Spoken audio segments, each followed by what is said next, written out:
വിദ്യാർത്ഥികളെ, എല്ലാവർക്കും പുതിയൊരു വീഡിയോയിലേക്ക് സ്വാഗതം. ഇന്ന് നമ്മൾ സെക്കൻഡ് ടൈം ഇവാലുവേഷൻ 2025-26 6ാം ക്ലാസ്സിലെ സോഷ്യൽ സയൻസ് ക്വസ്റ്റ്യൻ പേപ്പറും മോഡൽ ക്വസ്റ്റ്യൻ പേപ്പറും അതിൻ്റെ ആൻസേഴ്സുമാണ് ഡിസ്കസ് ചെയ്യുന്നത്. അപ്പോൾ മക്കൾ ആദ്യമായാണ് ഈ ചാനൽ കാണുന്നതെങ്കിൽ ചാനൽ ഒന്ന് സബ്സ്ക്രൈബ് ചെയ്യണേ. നമുക്ക് നോക്കാം. ഫസ്റ്റ് നിങ്ങൾക്ക് 15 മിനിറ്റ്സ് കൂൾ ഓഫ് ടൈം ഉണ്ടാവും. ക്വസ്റ്റ്യൻ പേപ്പർ നന്നായി റീഡ് ചെയ്ത് ആൻസേഴ്സ് മനസ്സിലാക്കാനുള്ള ഒരു ടൈമാണത്. ഇനി നമുക്ക് ഫസ്റ്റ് ക്വസ്റ്റ്യനിലേക്ക് പോവാം. First question, complete the concept map. താഴെ ഒരു മാപ്പ് തന്നിട്ടുണ്ട്. എന്താണ് അതിൽ പറഞ്ഞിരിക്കുന്നത് നമുക്ക് നോക്കാം. Different forms of capital are exemplified by financial capital, human capital, physical capital and natural capital. Find examples for these and complete the concept map. നമുക്ക് തന്നിരിക്കുന്നത് human capital, physical capital, natural capital, financial capital. ഇത്രയും കാര്യങ്ങളാണ് നമുക്ക് തന്നിട്ടുള്ളത്. നിങ്ങളോട് പറഞ്ഞിരിക്കുന്നത് ഇതിനെ examples എഴുതാനാണ് പറഞ്ഞിരിക്കുന്നത്. നമുക്കറിയാം, ഇതില് ഫിനാൻഷ്യൽ ക്യാപിറ്റൽ നിങ്ങൾക്ക് തന്നിട്ടുണ്ട് മണി, ഇൻവെസ്റ്റ്മെന്റ്. ഇനി നിങ്ങൾ ഹ്യൂമൻ ക്യാപിറ്റൽ എഴുതണം. ഹ്യൂമൻ ക്യാപിറ്റലിൽ എന്തൊക്കെ വരും? സ്കില്ലുണ്ട്, നോളജ്. ഇത് രണ്ടുമാണ് ഇതിൽ എഴുതേണ്ട എക്സാമ്പിൾ. ഫിസിക്കൽ ക്യാപിറ്റലിലോ? ഫിസിക്കൽ ക്യാപിറ്റലില് മെഷീനറി, പിന്നെന്താണ്? ഇൻഫ്രാസ്ട്രക്ചർ. അടുത്തത് ഇൻഫ്രാസ്ട്രക്ചർ. നന്നായി നോക്കി മനസ്സിലാക്കി പഠിച്ചിട്ട് പോവുക കേട്ടോ.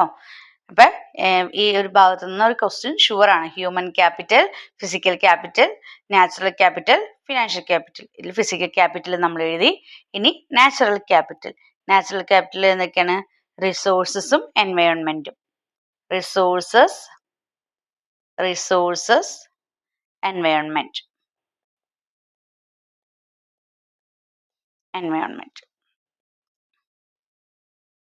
ഇനി next B question. Find the correct statement from the following. The primary sector includes activities that directly utilise natural resources. Primary sectors എന്താണ്? ഡയറക്ട്ലി യൂട്ടിലൈസ് ചെയ്യുകയാണ് എന്ത്? നാച്ചുറൽ റിസോഴ്സ് എന്ന് പറയുന്നത്. രണ്ടാമത്തത് tertiary sector involves activities that create new products using raw materials from the primary sector. Tertiary sectors എങ്ങനെയാണ് new products create ചെയ്യുന്നത്? എന്താണ്?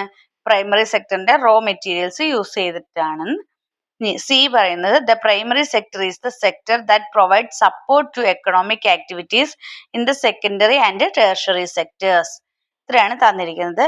ഇതിൽ നിങ്ങളോട് കറക്റ്റ് സ്റ്റേറ്റ്മെന്റ് ഏതാണെന്നാണ് ചോദിച്ചിരിക്കുന്നത്. ബി ആണ് കറക്റ്റ് സ്റ്റേറ്റ്മെന്റ് എന്ന് പറയുന്നത്. The primary sector includes activities that directly utilize natural resources.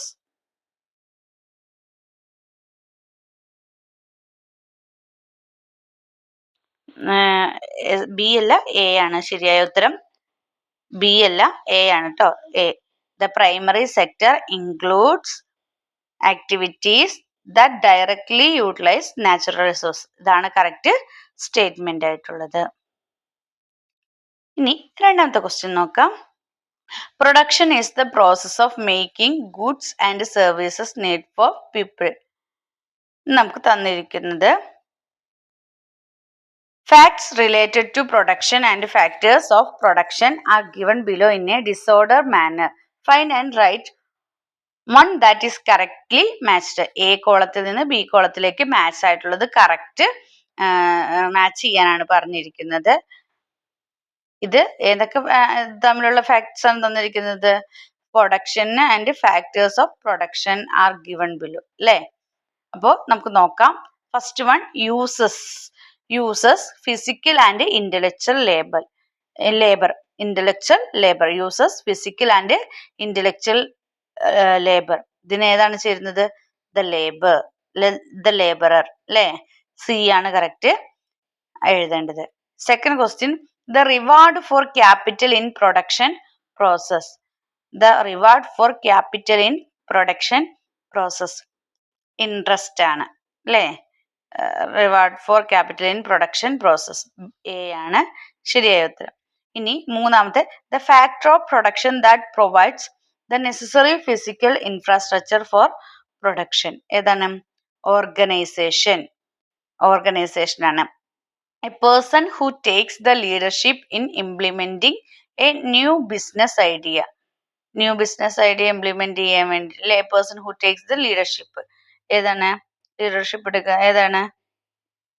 E, entrepreneur അല്ലേ, എന്റർപ്രണർ ആണ്. അടുത്തത് fifth one, in the production process the factor in which rent is the reward. ഏതാണ്? Land. in the production process the factor in which rent is the reward. ഏതാണ്? B, land ആണ്. അപ്പൊ അതായത് ഇതിനകത്ത് correct option എന്ന് പറയുന്നത് 1 C, 2 A, 3 D, 4 E, 5 B. അപ്പൊ option A ആണ് കറക്റ്റ് ആയിട്ടുള്ള ഉത്തരമെന്ന് പറയുന്നത്. Next question, prepare a note on the factors of production. Factors of പ്രൊഡക്ഷനെ കുറിച്ച് ഒരു നോട്ട് തയ്യാറാക്കാനാണ് പറഞ്ഞിരിക്കുന്നത്. നമുക്ക് നോക്കാം. Production is the process of making goods and services needed for people. Production എന്ന് പറയുന്നത് മനുഷ്യർക്ക് ആവശ്യമായ സാധനങ്ങളും സേവനങ്ങളും നിർമ്മിക്കുന്ന പ്രക്രിയയാണ് എന്തെന്ന് പറയുന്നത്? പ്രൊഡക്ഷൻ എന്ന് പറയുന്നത്. Production happen as A result of the action of several factors. അപ്പോൾ നിരവധി ഘടകങ്ങളുടെ പ്രവർത്തന ഫലമായിട്ടാണ് എന്ത് നടക്കുന്നത്? ഒരു പ്രൊഡക്ഷൻ നടക്കുന്നത്. The various element that help the production are called factors of production. അപ്പൊ ഈ പ്രവർത്തനങ്ങളൊക്കെ നടക്കാൻ വേണ്ടിയിട്ട് സഹായിക്കുന്ന വിവിധ ഘടകങ്ങളെയാണ് നമ്മൾ എന്തെന്ന് പറയുന്നത്? ഫാക്ടേഴ്സ് ഓഫ് പ്രൊഡക്ഷൻ എന്ന് പറയുന്നത്. അത് ഏതൊക്കെയാണെന്ന് നമുക്ക് നോക്കാം. These are land, labour, capital and organisation. അപ്പൊ ഫാക്ടേഴ്സ് ഓഫ് പ്രൊഡക്ഷൻ എന്ന് പറയുന്നത് ഏതൊക്കെയാണ്? Land, labour, capital and organisation. ഇതൊക്കെയാണ്. ഇനി ലാൻഡ്, ഇനി ഓരോന്നായിട്ട് നമ്മൾ നോക്കുകയാണ്. ലാൻഡ് എങ്ങനെയാണെന്നാണ്. Water, air, sunlight, soil, mind, minerals and so on are referred to as land in a production process. ഭൂമിയിൽ എന്താണ്? വെള്ളം, നമ്മുടെ അല്ലെ, വെള്ളം, വായു, സൺലൈറ്റ്, സോയില് അല്ലെ, മണ്ണ്, പിന്നെ മൈൻഡ്, മിനറൽസ്, മൈൻഡ് ചെയ്തെടുക്കുന്ന മിനറൽസ് എന്നിവയും ഇതുപോലെയുള്ള ഉൽപ്പന്നങ്ങളൊക്കെയും ഇതുപോലെയുള്ളവയും എന്ത് ചെയ്യുന്നു? നമ്മളുടെ പ്രൊഡക്ഷൻ പ്രോസസ്സിൽ വരുന്നതാണ് അല്ലെ. പ്രൊഡക്ഷൻ പ്രോസസ്സ് ഭൂമിയിൽ കണക്കാക്കപ്പെടുന്നതാണ്. The natural resources from the earth surface, atmosphere and interior are used for production. അപ്പൊ പ്രകൃതിയിൽ നിന്ന് ലഭിക്കുന്ന വിഭവങ്ങൾ എന്താണ്? നമ്മൾ ഉൽപാദനത്തിനായിട്ട് ഉപയോഗിക്കുന്നുണ്ട്. അത് മാത്രമല്ല, എർത്തിന്റെ സർഫസും അറ്റ്മോസ്ഫിയറിലും ഇന്റീരിയറിലും ഒക്കെ കിട്ടുന്നതും നമ്മൾ എന്താണ്? ഭൂമിയുടെ എല്ലാ ഭാഗത്തു നിന്ന് എർത്ത് സർഫസിലും അറ്റ്മോസ്ഫിയറിലും ഇന്റീരിയറിലും ഒക്കെ എല്ലാം നമ്മൾ എന്തിനായിട്ട് യൂസ് ചെയ്യുന്നു? പ്രൊഡക്ഷന് വേണ്ടിയിട്ട് യൂസ് ചെയ്യുന്നു. നെക്സ്റ്റ് വൺ, ലേബർ ആണ്, തൊഴിലാണ്. ഇതില് എന്താണ്? The use of man power of workers in the production of process is called labour. ഇപ്പൊ നമ്മുടെ പ്രൊഡക്ഷൻ പ്രോസസ്സില് നമ്മുടെ തൊഴിലാളികളുടെ ശേഷി, മനുഷ്യശേഷി അല്ലെ, മാൻ പവർ ഉപയോഗിക്കുന്നതിനാണ്, വർക്കേഴ്സിന്റെ മാൻ പവർ ഉപയോഗിക്കുന്നതിനെയാണ് നമ്മൾ എന്തെന്ന് പറയുന്നത്? ലേബർ, നമ്മളുടെ ഉപയോഗിക്കുന്നതാണ് എന്തെന്ന് പറയുന്നത്? ലേബർ എന്ന് പറയുന്നത് അല്ലേ. വർക്കേഴ്സിനെ ഉപയോഗിക്കുന്നത്, അവരുടെ മാൻ പവർ ഉപയോഗിക്കുന്നതാണ് ലേബർ എന്ന് പറയുന്നത്. Workers become A part of the production processing using there physical and intellectual capabilities. തൊഴിലാളികൾ അവരുടെ എന്താണ്? ഫിസിക്കലും അതുപോലെ ഇന്റലക്ച്വൽ ആയിട്ടുള്ള കാപ്പബിലിറ്റീസ് ഒക്കെ അല്ലെ, ഭൗതികമായ കഴിവുകളൊക്കെ ഇവിടെ ഉപയോഗിച്ചിട്ട് എന്താ? നമ്മുടെ പ്രൊഡക്ഷന്റെ ഭാഗമായിട്ട് മാറും. Those who get rewarded for their work are considered as a laborers. അപ്പൊ അവർക്ക് ജോലി ചെയ്ത് കഴിഞ്ഞാൽ ജോലിക്ക് എന്ത് റിവാർഡ് ലഭിക്കും? പ്രതിഫലം ലഭിക്കും. അത് കൂലിയായിട്ടാവാം അല്ലെ, ക്യാഷ് ആയിട്ടാവാം. അങ്ങനെ അവർക്ക് റിവാർഡ് ലഭിക്കുന്നവരെയാണ് നമ്മൾ എന്തെന്ന് പറയുന്നത്? ലേബേഴ്സ് എന്ന് പറയുന്നത്. അപ്പൊ ഒന്ന് ലാൻഡ് ആണ്, രണ്ടാമത്തത് ലേബർ ആണ്, അടുത്തത് ക്യാപിറ്റൽ ആണ്. Capital the production of process of any product requires capital. Capital refers to the wealth and resource used to produce goods and services. എന്താണ്? ഒരു ഉൽപ്പന്നത്തിന് ക്യാപിറ്റൽ എന്ന് പറഞ്ഞാൽ മൂലധനമാണ്. എന്തൊരു സാധനം, ഒരു സാധനം പ്രൊഡക്റ്റ് ഉണ്ടാക്കുന്നതിന് പ്രൊഡക്ഷന് എന്ത് വേണം? ക്യാപിറ്റൽ ആവശ്യമാണ്, മൂലധനം ആവശ്യമാണ്. അപ്പോൾ ഉൽപാദനത്തിനായിട്ട് ഉപയോഗിക്കുന്ന അല്ലെങ്കിൽ പ്രൊഡക്ഷനായിട്ട് ഉപയോഗിക്കുന്ന നമ്മുടെ സമ്പത്തുകൾ, റിസോഴ്സ് അല്ലെ, അതിനെയാണ് ഉപയോഗിക്കുന്ന സമ്പത്തുകളെയാണ് നമ്മൾ എന്തെന്ന് പറയുന്നത്? നമ്മൾ ക്യാപിറ്റൽ എന്ന് പറയുന്നത്. Factories, buildings, machineries, raw materials, vehicle, computers and wages for workers are all parts of capital. എന്താണ്? നമ്മുടെ കെട്ടിടങ്ങള്, യന്ത്രങ്ങള്, നമ്മുടെ പിന്നെ സബ്സ്റ്റൻസിലെ റോ മെറ്റീരിയൽസ്, അതിനാവശ്യമായ അസംസ്കൃത വസ്തുക്കള്, വാഹനങ്ങള്, കമ്പ്യൂട്ടറുകള്, തൊഴിലാളികൾക്ക് നൽകുന്ന ക്യാപിറ്റല്, ഇതൊക്കെ എന്തിലാണ് ഉൾപ്പെടുന്നത്? നമ്മുടെ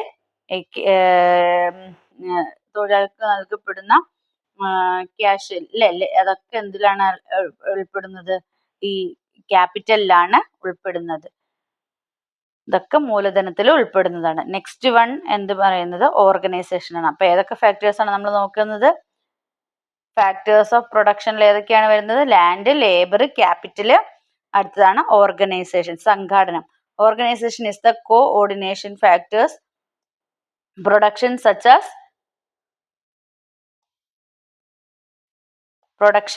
such as land, labor and capital. Those who work for this are known as organizers, entrepreneurs, forming a new business idea, raising the necessary capital and implementing that idea are part of the organization. ഭൂമി, തൊഴില്, നമ്മുടെ capital, ഇതൊക്കെ പോലെയുള്ള ഉൽപാദന ഘടകങ്ങളെ ഏകോപിപ്പിക്കുന്നതാണ് എന്തെന്ന് പറയുന്നത്? സംഘാടനം എന്ന് പറയുന്നത്. ഇതിനെ പ്രവർത്തിക്കുന്നവരെ നമ്മൾ എന്താണ്? എന്റർപ്രണേഴ്സ് അല്ലെങ്കിൽ ഓർഗനൈസേഴ്സ് എന്ന് പറയുന്നു. ഒരു പുതിയ ബിസിനസ് ഐഡിയ അല്ലെങ്കിൽ ആശയം രൂപപ്പെടുത്തുക, അതിനാവശ്യമായിട്ടുള്ള ക്യാപിറ്റല്, മൂലധനം കണ്ടെത്തുക, ആൻഡ് ഇംപ്ലിമെന്റിങ് ദാറ്റ് ഐഡിയ, ആ ഐഡിയ ഇംപ്ലിമെന്റ് ചെയ്യുക, ആശയം നടപ്പിലാക്കുക എന്നിവയാണ് എന്തിന്റെ? ഓർഗനൈസേഷന്റെ പാർട്ട് എന്ന് പറയുന്നത്. എന്നിവയാണ് സംഘടനയുടെ ഭാഗങ്ങൾ എന്ന് പറയുന്നത്. അപ്പൊ ഫാക്ടേഴ്സ് ഓഫ് പ്രൊഡക്ഷൻ ഇതൊക്കെയാണ്: ലാൻഡ്, ലേബർ, ക്യാപിറ്റല്, ഓർഗനൈസേഷൻ. അപ്പോൾ ഈ ഭാഗം നന്നായി പഠിച്ചിട്ട് വേണം മക്കള് എക്സാമിന് പോവാൻ. നമ്മുടെ മൂന്നാമത്തെ ക്വസ്റ്റ്യനിലേക്ക് പോവാം. With the help of fire and iron early human started an agricultural civilisation. അല്ലെ, ഫയറിന്റെയും അയണിന്റെയും ഹെൽപ്പോട് കൂടി early humans agriculture civilisation start ചെയ്തു. ഫസ്റ്റ് എ ക്വസ്റ്റ്യൻ എന്ന് പറയുന്നത് which of the following statement is incorrect? താഴെ കൊടുത്തിരിക്കുന്നതിൽ ഇൻകറക്റ്റ്, നിങ്ങൾ ഇത് ശ്രദ്ധിക്കണം, കറക്റ്റ് ആണോ ഇൻകറക്റ്റ് ആണോ തന്നിരിക്കുന്നത് എന്നുള്ളത് ശരിക്കും നോക്കണം. ഇൻകറക്റ്റ് സ്റ്റേറ്റ്മെന്റ്, തെറ്റായ സ്റ്റേറ്റ്മെന്റ് ഏതാണെന്നാണ് ചോദിച്ചിരിക്കുന്നത്. First one, early humans cleared land for cultivation by burning forest and shrubs. Second question, what spurred cultivation led to surplus production. Third one, they started storing the excess produce and later exchanging it. നാലാമത്തെ, only food items were used for exchange. ഇതില് incorrect ആയിട്ടുള്ള statement ഏതാണെന്നാണ് ചോദിച്ചിരിക്കുന്നത്. only food items were used for exchange എന്നാണ്. Food items മാത്രമല്ല അവർ എന്ത് ചെയ്തത്? എക്സ്ചേഞ്ചിങ്ങിന് വേണ്ടിയിട്ട് യൂസ് ചെയ്തത്. അപ്പോ ഇതില് ഏതാണ് തെറ്റ് എന്ന് പറയുന്നത്? നാലാമത്തെയാണ് ഇതില് തെറ്റ് എന്ന് പറയുന്നത്. only food items were used for exchange. അതാണ് തെറ്റായിട്ടുള്ള ഉത്തരം. Next B question, as a consumer categorize the facts given below into table under rights and duties. നിങ്ങളോട് റൈറ്റ്സ്, ഡ്യൂട്ടീസ് എന്നുള്ള രണ്ട് കോളം ഉണ്ടാക്കിയിട്ട് താഴെ തന്നിരിക്കുന്നവയെ കാറ്റഗറൈസ് ചെയ്യാനാണ് പറഞ്ഞിരിക്കുന്നത്. റൈറ്റ്സും ഡ്യൂട്ടീസും കാറ്റഗറൈസ് ചെയ്യാനാണ് പറഞ്ഞിരിക്കുന്നത്.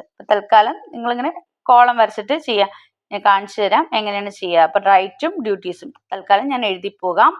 നോക്കൂ, after sale service of an electronic device, ഇത് ഏതിലാ വരുന്നത്?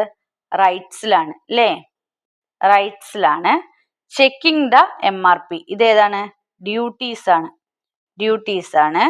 നെക്സ്റ്റ് ക്വാളിറ്റി ഗുഡ്സ്, റൈറ്റ്സ് ആണ്, റൈറ്റ്സ് ആണ്. Next checking the expiry date, അത് ഡ്യൂട്ടിയാണ്. നമ്മുടെ ഡ്യൂട്ടിയാണ് എന്തെന്നുള്ളത്? ചെക്കിംഗ് ദ എക്സ്പയറി ഡേറ്റ് എന്ന് പറയുന്നത്. Next quantity commensurate with the amount paid. അതേതാണ് വേണ്ടത്? അത് നമ്മുടെ റൈറ്റിലാണ് വരുന്നത്. അപ്പൊ റൈറ്റ്സും ഡ്യൂട്ടീസും നന്നായി പഠിക്കുക. Complaint if quality is poor. Quality poor ആണെങ്കിൽ കംപ്ലൈന്റ് കൊടുക്കാൻ പറ്റുന്ന നമ്മുടെ ഡ്യൂട്ടിയാണ്. അത് നമ്മുടെ ഡ്യൂട്ടീസിൽ വരുന്നതാണ്. Complaint if quality is poor. അപ്പൊ റൈറ്റ്സും ഡ്യൂട്ടീസും നിങ്ങളോട് ടാബുലേറ്റ് ചെയ്ത് കോളം വരച്ചിട്ട് എഴുതാനാണ് പറയുന്നത്. അപ്പൊ ഇതിൽ ഏതൊക്കെയാണ് റൈറ്റ് ഏതൊക്കെയാണ് ഡ്യൂട്ടീസ് എന്നുള്ളത് എടുത്തെഴുതുക എന്നാണ് പറഞ്ഞിരിക്കുന്നത്. നെക്സ്റ്റ് തേർഡിൽ തന്നെ ബി ക്വസ്റ്റ്യൻ ആണ്. എയും ബിയും തന്നിട്ടുണ്ടാകും. അതിൽ ഏതെങ്കിലും ഒരെണ്ണം നിങ്ങൾക്ക് ചെയ്താൽ മതി. 2 പിക്ചേഴ്സ് ആണ് കാണിക്കുന്നത്. പിക്ചർ 1ഉം പിക്ചർ 2ഉം. പിക്ചർ 1ല് എന്താണ്, കുറെ ആൾക്കാർ ഇരുന്ന് എന്തൊക്കെയോ ഉണ്ടാക്കുന്നു അല്ലെ, കുറെ വെപ്പൺസ് ഉണ്ടാക്കുന്നു. രണ്ടാമത്തെ പിക്ചറിൽ എന്താണ് കാണിക്കുന്നത്? അഗ്രികൾച്ചറിന്റെ എക്സ്പാൻഷൻ ആണ് കാണിക്കുന്നത് അല്ലെ. അപ്പൊ നിങ്ങൾക്ക് ചോദിച്ചിരിക്കുന്ന question, write what this image related to the life of early human indicated. ഇതിൽ ആദ്യത്തെ പിക്ചർ എന്താണ്, രണ്ടാമത്തെ പിക്ചർ എന്താണെന്ന് ചോദിച്ചാൽ, അപ്പൊ ആദ്യത്തെ പിക്ചർ എന്താണ്? The making of weapons. Weapons ആയുധങ്ങൾ നിർമ്മിക്കുകയാണ് അല്ലെ. ആൻഡ് ടൂൾസ്, വെപ്പൺസും ടൂൾസും നിർമ്മിക്കുകയാണ്. രണ്ടാമത്തെ പിക്ചറിൽ എന്താണ്? രണ്ടാമത്തെ picture the expansion of agriculture.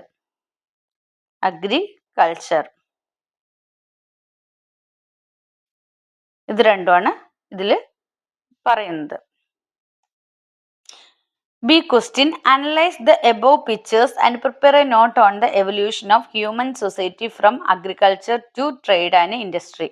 Next നമ്മളോട് പറഞ്ഞിരിക്കുന്നത് എവല്യൂഷൻ ഓഫ് ഹ്യൂമൻ സൊസൈറ്റി ഇതിനെ കുറിച്ച് ഒരു നോട്ട് എഴുതാനാണ്. എവിടെ നിന്ന്? അഗ്രികൾച്ചറിൽ നിന്ന് ട്രേഡ് ആൻഡ് ഇൻഡസ്ട്രിയിലേക്ക് വളർന്നപ്പോഴുള്ള എവല്യൂഷൻ ഓഫ് ഹ്യൂമൻ സൊസൈറ്റിയെ കുറിച്ച് ഒരു നോട്ട് തയ്യാറാക്കാനാണ് നിങ്ങളോട് പറഞ്ഞിരിക്കുന്നത്. എങ്ങനെയാണ് ഉത്തരം എഴുതുന്നതെന്ന് നമുക്ക് നോക്കാം. The use of fire and the discovery of iron marked the beginning of agricultural production for humans. എന്താണ് നമ്മളുടെ ഈ അയൺസിന്റെ ഡിസ്കവറി അല്ലെ, അതുപോലെ ഫയറിന്റെ യൂസ് ഒക്കെയാണ് എന്തെന്ന് പറയുന്നത്, അഗ്രികൾച്ചറൽ പ്രൊഡക്ഷന്റെ ബിഗിനിങ് എന്ന് പറയുന്നത്. Mark the beginning of agricultural production for humans. They manufactured improved iron tools, cleared forest, burned shrubs and thickets and prepare the land necessary for cultivation. അപ്പൊ അവര് അത് ഉപയോഗിച്ച് ഈ അയൺ ടൂൾസ്, അയണും കൊണ്ട് ടൂൾസ് ഒക്കെ ഉണ്ടാക്കി, അതൊക്കെ നല്ല നല്ല ഷാർപ്നെസ് ഉള്ള ടൂൾസ് ഒക്കെ ഉണ്ടാക്കിയിട്ട് ഫോറസ്റ്റ് ക്ലിയർ ചെയ്തു, ഷ്രബ്സ് ഒക്കെ കത്തിച്ചു അല്ലെ, തിക്കായിട്ട് നിൽക്കുന്ന സ്ഥലങ്ങളൊക്കെ കത്തിച്ചു കളഞ്ഞിട്ട് അവര് ലാൻഡ് കൾട്ടിവേഷന് വേണ്ടി, കൃഷിക്ക് വേണ്ടിയിട്ട് പ്രിപ്പയർ ചെയ്തെടുത്തു. Subsequently agriculture began which lead to surplus production. അതോടുകൂടി എന്ത് ചെയ്തു, കൃഷിയിൽ നല്ലൊരു പ്രൊഡക്ഷൻ, സർപ്ലസ് പ്രൊഡക്ഷൻ ഉണ്ടായി അല്ലെ. The excess food items were started to be stored for future use and later exchanged. അവർ ഫുഡ് ഐറ്റംസ് എന്ത് ചെയ്തു, സ്റ്റോർ ചെയ്ത് വെക്കാനും പിന്നെ ഫ്യൂച്ചറിൽ എക്സ്ചേഞ്ചിങ്ങിന് വേണ്ടിയിട്ടൊക്കെ യൂസ് ചെയ്യാനായിട്ട് തുടങ്ങി. വിത്ത് those in need initially exchange took place only in local markets or bazaar. ആദ്യം അവിടെ എവിടെ മാത്രമേ ഇത് എക്സ്ചേഞ്ച് ചെയ്തിരുന്നുള്ളൂ? ലോക്കൽ മാർക്കറ്റിലും ബസാറുകളിലും മാത്രമേ എന്ത് ചെയ്തിട്ടുണ്ടായിരുന്നുള്ളൂ, എക്സ്ചേഞ്ച് ചെയ്തിട്ടുണ്ടായിരുന്നുള്ളൂ. When this exchange later started happening on large scale. പിന്നീട് ലാർജ് സ്കെയിലായിട്ട് ഇത് എക്സ്ചേഞ്ച് ചെയ്യാൻ വേണ്ടിയിട്ട് തുടങ്ങി ഈ ഉണ്ടാക്കിയ ഫുഡ് ഐറ്റംസ് ഒക്കെ. Transcending boundaries trade was initiated. നമ്മൾ അതിർത്തികളിലേക്കൊക്കെ ഇത് എന്ത് ചെയ്യാൻ തുടങ്ങി, ഇങ്ങനെ കൊടുക്കാൻ വേണ്ടിയിട്ട് തുടങ്ങി. അതോടുകൂടി ട്രേഡ് വാസ് ഇനിഷ്യേറ്റഡ്, വ്യാപാരം ആരംഭിച്ചു. In this large scale trade, not only food items but also handicrafts, textiles, spices, metal objects and everything else necessary for human social life began to be mutually exchanged. Food items മാത്രമല്ല ഇവർ എന്ത് exchanging ചെയ്തോളൂ, എന്തൊക്കെ ചെയ്തു? Handicrafts, textiles, spices, metal objects and everything else necessary. ഒരു മനുഷ്യന് ആവശ്യമുള്ള എല്ലാ സാധനങ്ങളും മ്യൂച്വലായിട്ട് എക്സ്ചേഞ്ച് ചെയ്യാൻ വേണ്ടിയിട്ട് ആരംഭിച്ചു. Simultaneously, silver and gold coins started to be used medium of exchange. പിന്നീട് ഈ എക്സ്ചേഞ്ചിന്റെ മീഡിയം ആയിട്ട് എന്ത് മാറി? ഗോൾഡ് കോയിൻസും സിൽവറും ഉപയോഗിക്കാൻ വേണ്ടി തുടങ്ങി. This later paved the way of the currency system. അത് എന്തിലേക്ക് നയിച്ചു? കറൻസി സിസ്റ്റത്തിലേക്ക്, ക്യാഷ് കൈമാറിയിട്ടുള്ള വ്യാപാരങ്ങളിലേക്ക് ലീഡ് ചെയ്തു. This lead to the formation of large commercial centres and cities. അപ്പോൾ ഇങ്ങനെയാണ് നമ്മൾ ആ ഒരു ഭാഗത്തെക്കുറിച്ച് അല്ലേ എക്സ്പാൻഷൻ. അപ്പം നിങ്ങൾ എഴുതുമ്പോൾ ദ എക്സ്പാൻഷൻ ഓഫ് അഗ്രികൾച്ചർ എന്നും പറഞ്ഞ് അല്ലെങ്കിൽ എന്തെങ്കിലും നിങ്ങൾക്ക് ഇഷ്ടമുള്ള രീതിയിൽ ഒരു ഹെഡിങ് വേണമെങ്കിൽ കൊടുക്കുക, അല്ലെങ്കിൽ നിങ്ങൾക്ക് ഇങ്ങനെ തന്നെ എഴുതാം അല്ലേ. ഫയറിൻ്റെയും അയൺസിൻ്റെയും ഡിസ്കവറി വലിയൊരു ഇത് തന്നെയാണ് എന്ത് അഗ്രികൾച്ചർ പ്രൊട്ടക്ഷൻ്റെ ഇതിൽ ഉണ്ടാക്കിയത്. പിന്നെ ഹ്യൂമൻസിനെ എങ്ങനെയൊക്കെ ട്രേഡും ഇൻഡസ്ട്രീനെയൊക്കെ അതെങ്ങനെ ഇത് ചെയ്തു എന്നുള്ളതൊക്കെ കുറിച്ച് ഒരു വിശദമായിട്ട് എഴുതാനാണ് പറഞ്ഞിരിക്കുന്നത്. Fourth question, Africa is the continent through which the equator, Tropic of Cancer and Tropic of Capricorn pass. A question, find out the which among the following is not a characteristics of Africa. താഴെ കൊടുത്തിരിക്കുന്നതിൽ ആഫ്രിക്കയുടെ characteristics അല്ലാത്തത് ഏതെന്നാണ് ചോദിച്ചിരിക്കുന്നത്. First one, vast savanna grassland, Europe to the north and the southern ocean to south, the Atlantic ocean to the east and the Indian ocean to the west, the Sahara hot desert and the Congo river basin. അപ്പൊ 4 points ആണ് തന്നിരിക്കുന്നത്. ഇതിൽ ആഫ്രിക്കയുടെ character അല്ലാത്തത് മൂന്നാമത്തെ മാത്രമാണ്, the Atlantic ocean to the east and the Indian ocean to the west. മൂന്നാമത്തെ ഉത്തരം മാത്രമാണ് ആഫ്രിക്കയുടെ ക്യാരക്ടർ അല്ലാത്തുള്ളത്. ബാക്കിയെല്ലാം ആഫ്രിക്കയുടെ ക്യാരക്ടറിസ്റ്റിക്സ് ആണ്. അപ്പൊ ആഫ്രിക്കയുടെ ക്യാരക്ടറിസ്റ്റിക്സ് നിങ്ങൾ നോക്കിയിട്ട് പോവുക. Next B question, actually fill in the names of the continents on the given map. കോണ്ടിനെന്റ്സിനെ കുറിച്ച് നന്നായി പഠിക്കുക. എല്ലാ കോണ്ടിനെന്റ്സ് ഏതൊക്കെയാണ്? Asia, Africa, North America, South America, Europe, Australia, Antarctica. ഇത്രയും കോണ്ടിനെന്റ്സ് വൻകരകളാണ് നിങ്ങൾക്ക് തന്നിട്ടുള്ളത്. ഇതുപോലൊരു മാപ്പ് തരും. മാപ്പിൽ ചിലപ്പോൾ പേര് തരില്ല, നിങ്ങളോട് ഡയറക്റ്റ് തന്നെ എന്താണ് ഓരോ കോണ്ടിനെന്റിന്റെയും പേര് എഴുതാനായിട്ട് പറയും. അല്ലെങ്കിൽ ഇതുപോലെ കോണ്ടിനെന്റ്സിന്റെ പേര് തന്നിട്ട് അത് അടയാളപ്പെടുത്താൻ പറയും. ഇപ്പൊ ഏഷ്യ എന്ന് പറയുന്നത് എവിടെയാണ് കിടക്കുന്നത്? ഏഷ്യ എന്ന വൻകര കിടക്കുന്നത് ഇതാ ഇവിടെയാണ്. ഭൂഖണ്ഡം കിടക്കുന്നത് എവിടെയാണ്? ഇതാ ഈ ഭാഗത്താണ്. അപ്പൊ ഏഷ്യ എന്ന് അവിടെ അടയാളപ്പെടുത്തുക. ആഫ്രിക്ക എന്ന് പറയുന്നത് ഇതാണ്. ആഫ്രിക്ക ഇതാണ്. നോർത്ത് അമേരിക്ക എന്ന് പറയുന്നത് ഈ പോർഷൻ ആണ്. സൗത്ത് അമേരിക്ക എന്ന് പറയുന്നത് ഇതാണ്. നെക്സ്റ്റ് യൂറോപ്പ് എന്ന് പറയുന്നത് ഇതാ ഈ ചെറുതാണ്. അതിനുശേഷം ഓസ്ട്രേലിയ, ഇത് സ്മോളസ്റ്റ് വൺ ആണ്. ഓസ്ട്രേലിയ ഇതാണ്. അന്റാർട്ടിക്ക എന്ന് പറയുന്നത് ഇതാ ഈ പോർഷൻ ആണ് അന്റാർട്ടിക്ക. അപ്പോൾ ഇത് നിങ്ങളോട് അടയാളപ്പെടുത്താനായിട്ട് പറയും. അഞ്ചാമത്തെ question, human acquire culture through the process of socialisation. അപ്പൊ ഹ്യൂമൻസ് കൾച്ചർ അക്വയർ ചെയ്യുന്നത് സോഷ്യലൈസേഷന്റെ പ്രോസസ്സ് വഴിയാണ്. അപ്പൊ find the internal factors to related to cultural change from the following. അപ്പൊ കൾച്ചറൽ ചേഞ്ചുമായി ബന്ധപ്പെട്ടിട്ടുള്ള ഇന്റേണൽ ഫാക്ടേഴ്സ് ഏതൊക്കെയാണെന്നാണ് ചോദിച്ചേക്കുന്നത്. ഓപ്ഷൻസ് തന്നിരിക്കുന്നത് എൻവയോൺമെന്റൽ changes, cultural diffusion, acculturation, cultural innovation, cultural assimilation ആണ്. ഇതിൽ നമ്മൾ കൾച്ചറൽ ഡിഫ്യൂഷനും അക്കൾട്ടറേഷനും പിന്നെ കൾച്ചറൽ അസിമുലേഷനും ഈ 3 പോയിന്റ്സ് ആണ് നമ്മളുടെ ഇന്റേണൽ ഫാക്ടേഴ്സ്. കൾച്ചറൽ ചേഞ്ചുമായി ബന്ധപ്പെട്ടിട്ടുള്ള ഇന്റേണൽ ഫാക്ടേഴ്സ് എന്ന് പറയുന്നത് BCE ഈ 3 ഓപ്ഷൻസ് ആണ്.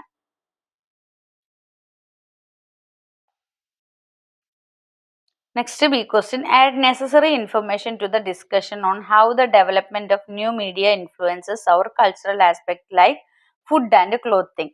ഫുഡിൻ്റെയും ക്ലോത്തിൻ്റെയും കാര്യത്തിൽ അല്ലേ നമുക്ക് ഉണ്ടായിരുന്ന കൾച്ചറൽ ആസ്പെക്ട്സ് ഒക്കെ എങ്ങനെയാണ് ന്യൂ മീഡിയാസ് ഇൻഫ്ലുവൻസ് ചെയ്യുന്നത് എന്നാണ് ചോദിച്ചിരിക്കുന്നത്. മീഡിയാസ് ഒരുപാട് നമ്മുടെ ഫുഡിൻ്റെയും ക്ലോത്തിൻ്റെയും ഫുഡ് വ്ളോഗേഴ്സ് എന്നൊക്കെ പറഞ്ഞ് നിങ്ങൾ കേട്ടിട്ടില്ലേ? അപ്പോൾ നമ്മുടെ ഫുഡിൻ്റെയും ക്ലോത്തിൻ്റെയും ഒക്കെ കൾച്ചറൽ ആസ്പെക്റ്റിൽ ഒരുപാട് ചേഞ്ചസ് വരുത്താൻ ഈ മീഡിയ ഇൻഫ്ലുവൻസസിന് സാധിച്ചിട്ടുണ്ട്. ന്യൂ മീഡിയ ഇൻഫ്ലുവൻസസിന് സാധിച്ചിട്ടുണ്ട്. അപ്പോൾ എന്തൊക്കെയാണ് അതെന്നാണ് ചോദിച്ചിരിക്കുന്നത്. അപ്പോൾ news about the ever changing world of fashion is first shared through new media.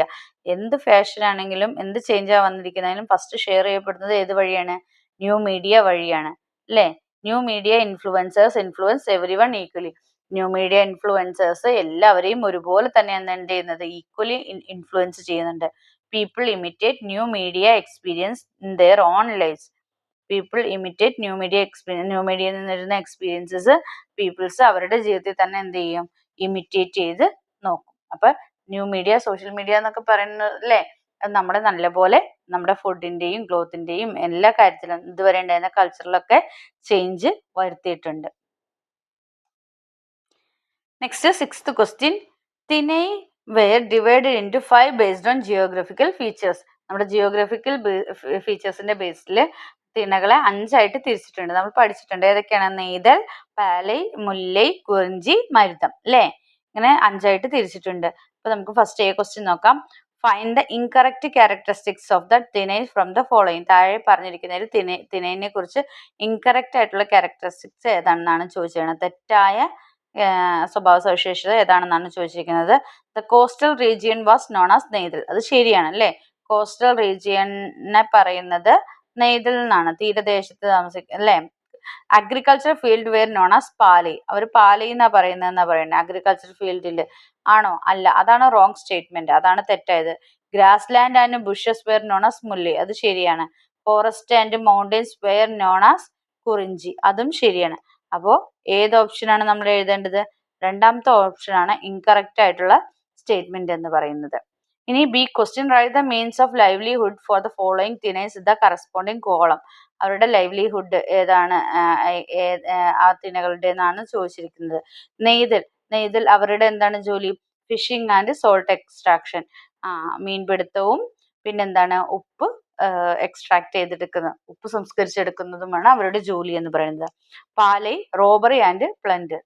Next C Mullai cattle rearing അല്ലെ, കന്നുകാലികളെ മേയ്ക്കുക. Kurinji collection of forest product and hunting,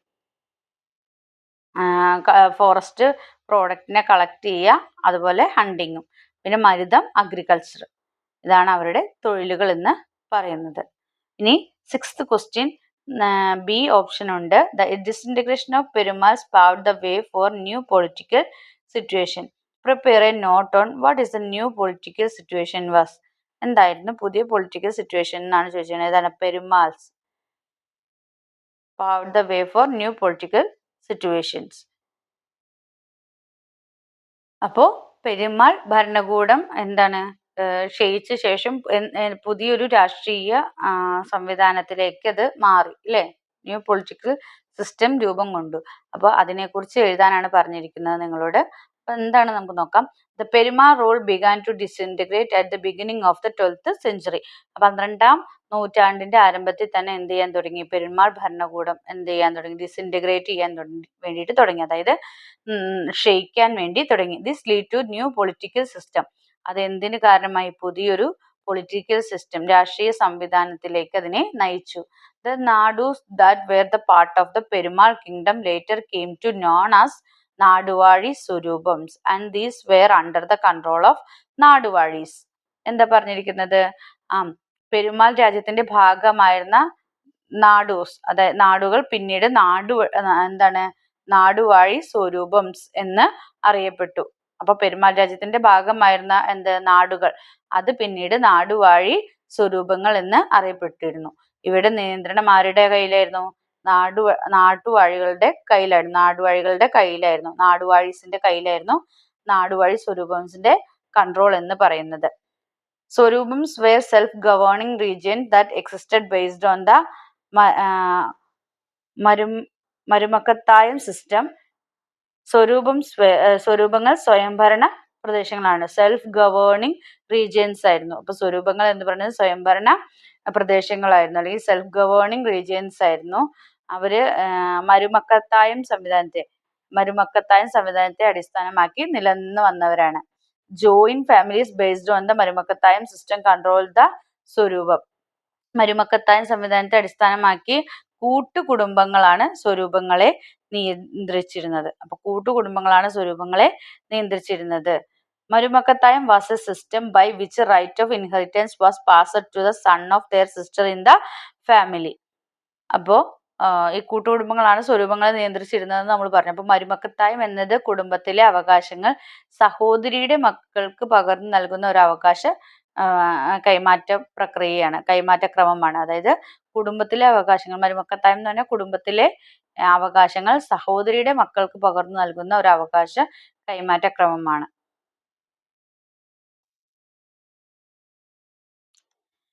next B question, find the incorrect statement regarding the Naduvazhi Swaroopams. Naduvazhi സ്വരൂപത്തെ കുറിച്ച് പറഞ്ഞിരിക്കുന്ന incorrect statement ഏതാണ്? നിങ്ങൾക്ക് ചിലപ്പോൾ correct statement ഏതാണെന്ന് ചോദിക്കാം, ഇൻകറക്റ്റ് സ്റ്റേറ്റ്മെന്റ് ഏതാണെന്ന് ചോദിക്കാം. അപ്പോൾ നാടുവാഴി സ്വരൂപത്തെ കുറിച്ച് പഠിച്ചു വച്ചിരിക്കണം. അപ്പോൾ Perumpadappu Swaroopam was later known as the Kochi royal family. Thrippappur Swaroopam was known as Venad. The headquarters of Nedirippu Swarupam was Kannur. Samudri took up the position of Rakshapurusha of the Mamangam festival. ഇതിൽ ഏതാണ് ഇൻകറക്റ്റ് സ്റ്റേറ്റ്മെന്റ് എന്നാണ് ചോദിച്ചിരിക്കുന്നത്.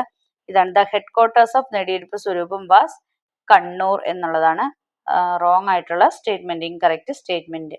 അപ്പൊ മുകളിൽ ചോദിച്ചിരുന്നത് ന്യൂ പൊളിറ്റിക്കൽ സിറ്റുവേഷനെ കുറിച്ച് എഴുതാനായിരുന്നു. Next പറഞ്ഞിരുന്നത് next പറഞ്ഞത് incorrect statement, നാടുവാഴി സ്വരൂപത്തിനെ കുറിച്ചുള്ള ഇൻകറക്റ്റ് സ്റ്റേറ്റ്മെന്റ് ഏതാണ്. അപ്പൊ ആ ഒരു ഭാഗത്തെ കുറിച്ച് നന്നായി പഠിക്കുക. അപ്പൊ നെടിയിരുപ്പ് സ്വരൂപം കണ്ണൂരാണ് അതിന്റെ ഹെഡ്ക്വാർട്ടേഴ്സ് എന്ന് പറയുന്നതാണ് റോങ് സ്റ്റേറ്റ്മെന്റ്. നെടിയിരുപ്പ് സ്വരൂപത്തിന്റെ ഹെഡ്ക്വാർട്ടേഴ്സ് എന്ന് പറയുന്നത് കണ്ണൂരായിരുന്നു എന്ന് പറയുന്നതാണ് റോങ് സ്റ്റേറ്റ്മെന്റ്. അപ്പോൾ സോഷ്യൽ സയൻസുമായി ബന്ധപ്പെട്ടിട്ടുള്ള നിങ്ങളുടെ ക്വസ്റ്റ്യൻസ് ഇതൊക്കെയാണ്. അപ്പോൾ നിങ്ങൾക്ക് വീഡിയോ ഇഷ്ടമായെങ്കിൽ ലൈക്ക് ചെയ്യുക, ഷെയർ ചെയ്യുക. ആദ്യമായി ചാനൽ കാണുന്ന കൂട്ടുകാരുണ്ടെങ്കിൽ ചാനൽ ഒന്ന് സബ്സ്ക്രൈബ് ചെയ്യണേ. Then see you again. Thank U.